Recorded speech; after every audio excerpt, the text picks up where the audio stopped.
Aujourd'hui c'est le 5 novembre et c'est la pleine lune qui se place dans le signe du taureau avec un soleil en scorpion.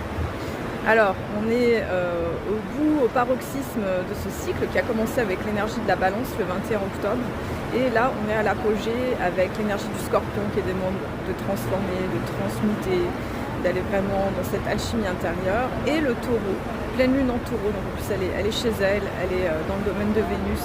Pleine lune en taureau, elle est abondante, elle est pleine de sécurité, elle est en lien avec la prospérité, elle nous fait travailler sur la notion de sécurité intérieure, et justement comme on est dans cet axe de possession et de dépossession, c'est qu'est-ce qu'on doit lâcher dans cette période pour mieux avancer et ancrer le nouveau, parce qu'on est en mois 11, le mois 11 il constitue quand même la nouveauté.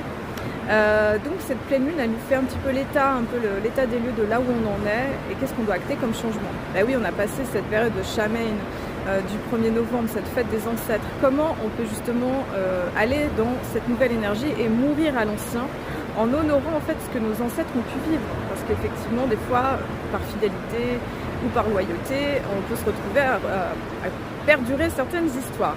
Bon, alors Vénus, maîtresse de cette pleine lune, se trouve à la fin de la balance, en carré avec Jupiter et en carré avec Pluton Verseau.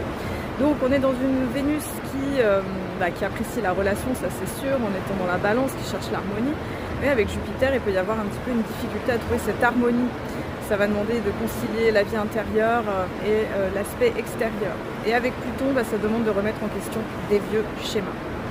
Alors, Mercure-Mars se trouve dans le Sagittaire. Mars est passé hier dans le signe du Sagittaire, un signe d'enthousiasme, de joie, d'initiative. Et Mercure, ça fait déjà quelques jours qu'elle est dans le Sagittaire, donc pleine, on va dire, d'une envie d'aventure, une envie de voir ce qui rassemble, un côté optimiste et positif.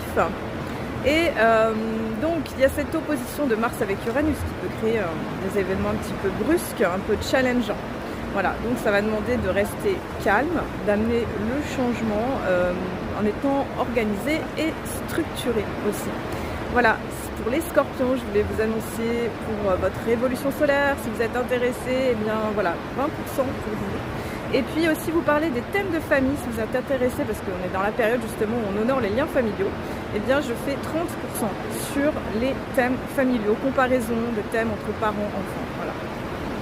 Je vous souhaite une belle pleine lune, je vous souhaite un beau rituel de pleine lune, d'abondance, de prospérité, d'apogée, et je vous dis à très vite.